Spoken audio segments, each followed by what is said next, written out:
اور ہر کسی کی ریکوائرمنٹ ڈیفرنٹ ہوتی ہے۔ پھر اس کا سب سے بہتر طریقہ یہ ہوتا ہے کہ اپنے سامنے پیپر رکھیے اور اسے پلان کیجئے کہ میٹرک کے اتنے نمبر ہیں، انٹر کے اتنے نمبر ہیں، اور اس کے بعد آگے جناب انٹری ٹیسٹ کے ایکسپیکٹڈ نمبر اتنے ہوں گے۔ اگلا سٹیپ یہ ہوتا ہے کہ آپ نے دیکھنا ہے کہ آپ کے نمبر کتنے ہیں۔ اگر تو نمبر زیادہ ہیں تو پھر تھوڑی سا آپ کے لیے کوشن ہوتا ہے، لیکن کوشن کے معاملے میں بھی یہ ہے کہ اتنے بندے کو خوش نہیں ہونا چاہیے، کیونکہ انٹری ٹیسٹ اپنے اسٹائل سے آتا ہے، وہ کوئی انٹر کا ایگزام نہیں ہوتا، اس سے ڈیفرنٹ چیز ہوتی ہے، وہ میں آگے آپ کو بتاؤں گا کہ اس کو کیسے ہینڈل کرنا ہے۔ تو اس لیے آپ کو اس چیز کو سب سے پہلے رکھ لینا ہے کہ اچھا جناب میرے نمبر اتنے آئے، اور ٹارگٹ یہ ہے کہ جناب میں نے فلاں یونیورسٹی کے فلاں پروگرام میں جانا ہے۔ اب فلاں یونیورسٹی کے فلاں پروگرام میں جانا ہے تو اس کے لیے کیا کرنا پڑے گا؟ اب یہاں سب سے پہلا فیصلہ آپ کو یہ کرنا ہے کہ آپ کو کس پروگرام میں جانا ہے۔ فرض کیا کہ آپ ڈیسائیڈ کرتے ہیں کہ جناب مجھے لا کرنا ہے، یا آپ نے انجینئرنگ کرنی ہے، یا آپ نے کسی اور پروگرام کے بارے میں ڈیسائیڈ کر لیا۔ اب یہ پروگرام کہاں کہاں آفر ہوتا ہے، اب اس کے مطابق آپ دیکھیں گے کہ اچھا جناب میرے پاس نمبر تو اتنے ہیں، اب یہ یونیورسٹیاں ہیں، یہ میری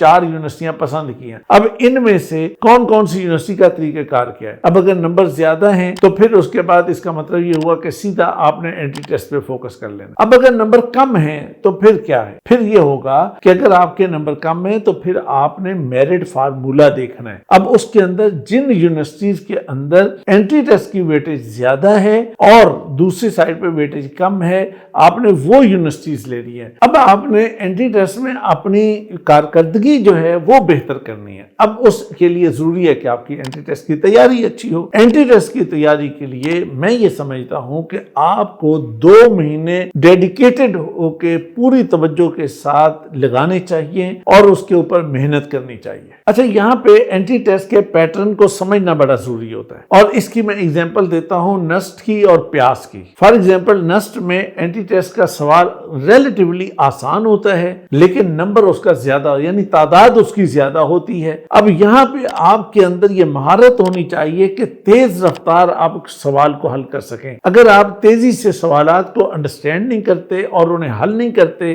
تو آپ کے لیے مشکل ہو جائے گی۔ جبکہ پیاس کی طرف اگر آپ جاتے ہیں تو پیاس میں سوالات مشکل ہوتے ہیں، کانسیپٹ بیسڈ کوسچن ہوتے ہیں، اور سوالات کی تعداد بھی کم ہوتی ہے، اور اس کے بعد یہ کہ اگر آپ نے بہت اچھی پریکٹس نہیں کی، پورے کانسیپٹس کو آپ نے خود سے سمجھا نہیں ہوا، تو پیاس کا سوال حل کرنا ذرا مشکل ہوتا ہے۔ یہاں پہ ایک اور چیز آپ کو سمجھنے کی ہے کہ نسٹ کے جو کوسچن ہے یا اس کا جو ڈیٹا بینک ہے وہ دراصل جو ہے ان لوگوں سے تیار کروایا جاتا ہے کہ جو انٹر کے اسٹوڈنٹس کو پڑھاتے ہیں۔ اب وہ اسی پیٹرن سے چیزوں کو تیار کرتے ہیں، جبکہ پیاس کا ٹیسٹ جو ہے وہ پی ایچ ڈی ڈاکٹر تیار کرتا ہے۔ اب جب پی ایچ ڈی ڈاکٹر تیار کرے گا تو وہ کانسیپٹ بیسڈ کوسچن ہوگا، اور اس میں آپ کو پوری مہارت کے ساتھ کام کرنا پڑے گا۔ انٹری ٹیسٹ کا ایک دوسرا مسئلہ یہ ہوتا ہے کہ ایم سی کیوز کو ہم کیسے ہینڈل کریں اور کتنے اچھے طریقے سے ہینڈل کر سکتے ہیں، اور اس کے لیے اچھی اسٹریٹجی کیا ہوتی ہے۔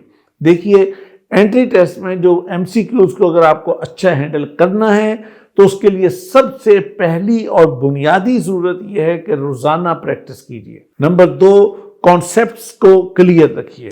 نمبر 3، ٹائم ٹیبل بنائیے، یعنی ٹائم کے ساتھ اپنے کام کو کیجیے کہ جی اتنے ٹائم کے اندر میں نے اتنے سوال حل کرنے۔ پھر آن لائن اس کی پریکٹس کیجیے، اور جتنی زیادہ سے زیادہ پریکٹس کریں گے اتنے اچھے طریقے سے آپ ایم سی کیوز کو ہینڈل کر سکیں گے۔ اچھا ایم سی کیوز کو ہینڈل کرنے کے حوالے سے ہماری ایک دوسری ویڈیو یہاں پہ موجود ہے، وہ یہاں پہ ہم اس کا لنک بھی آپ کو دے دیتے ہیں کہ آپ کو ایگزامینیشن سینٹر کے اندر بیٹھ کے ایم سی کیوز کو کیسے ہینڈل کرنا ہے، اور اس کے اندر سے مثلا کون سا ایم سی کیو پہلے کرنا ہے، کون سا بعد میں کرنا ہے، کس طرح کرنا ہے، تو یہ چیز ہم نے وہاں پہ آپ کو بتائی ہے، اور اسے آپ ضرور دیکھیے اور اسے بار بار سمجھیے تاکہ آپ کو اچھی پریکٹس اس کی ہو سکے۔ انٹری ٹیسٹ کے حوالے سے ایک اور مسئلہ جو آپ کو پیش نظر رکھنا چاہیے وہ یہ ہے کہ بہت ساری یونیورسٹیز کا طریقہ کار یہ ہوتا ہے کہ وہ ایک سے زیادہ ٹیسٹ لیتی ہیں یا ایک سے زیادہ ٹیسٹ ایکسیپٹ کیے جاتے ہیں۔ اس کا ایک طریقہ کار یہ ہے کہ مثلا نسٹ کا اپنا ٹیسٹ بھی ہے، لیکن نسٹ جو ہے وہ اے سی ٹی اور سیٹ وغیرہ ان کو بھی ایکسیپٹ کرتا ہے۔ اسی طرح فاسٹ کا اپنا ٹیسٹ بھی ہے، وہ این ٹی ایس کو بھی ایکسیپٹ کرتا ہے۔ کام سیٹس کا اپنا ٹیسٹ بھی ہے اور کام سیٹ این ٹی ایس کو بھی ایکسیپٹ کرتا ہے۔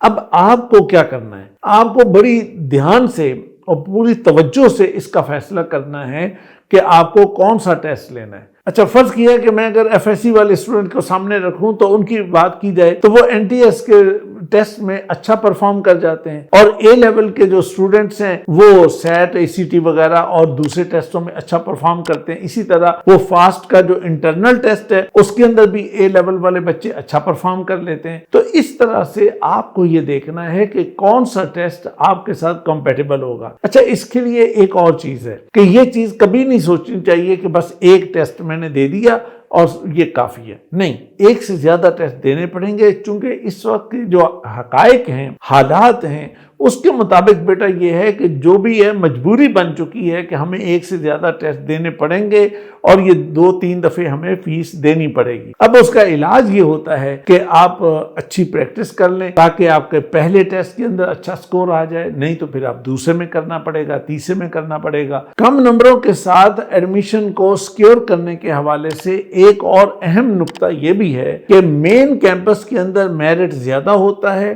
اور سب کیمپس میں میرٹ کم ہوتا ہے۔ اب کہاں جانا چاہیے؟ اب اس میں یہ ہے کہ آپ مین کیمپس میں بھی اپلائی کریں گے اور سب کیمپس میں بھی اپلائی کریں گے، لیکن ایک بات کو یاد رکھیے گا کہ سب کیمپس کے حوالے سے ایچ ای سی کا اپنا ایک اصول ہے، اپنا ایک لا ہے کہ جناب آپ لازمی طور پر سب کیمپس ایچ ای سی کا اپرووڈ ہوگا۔ بعض اوقات بعض لوگ جو ایفیلیٹڈ کالج ہوتے ہیں یا ایفیلیٹڈ ادارے ہوتے ہیں وہ یہ کہتے ہیں کہ جناب یہ سب کیمپس ہے، جبکہ وہ سب کیمپس نہیں ہوتا، اور اس کی ذمہ داری اسٹوڈنٹ کی اپنی ہے کہ وہ اس بات کو کنفرم کرے، اور اس کو کنفرم کرنے کا آسان ترین طریقہ یہ ہوتا ہے کہ ایجوویژن کی ویب سائٹ پہ بھی آپ چیک کر سکتے ہیں، ایچ ای سی کی سائٹ پہ بھی چیک کر سکتے ہیں کہ کون سا کیمپس جو ہے وہ ایچ ای سی سے ریکگنائز کیمپس ہے اور کون سا کیمپس ایچ ای سی کا ریکگنائز کیمپس نہیں ہے۔ اگر ریکگنائز کیمپس ہے تو وہاں بھی اپلائی کر دیجئے، اور اس کے بعد یہ ہوگا کہ آپ وہاں پر اپلائی کر کے ایڈمیشن کو سکیور کر سکتے ہیں۔ تو آپ کا اگر ایڈمیشن مین کیمپس میں نہیں ہوتا تو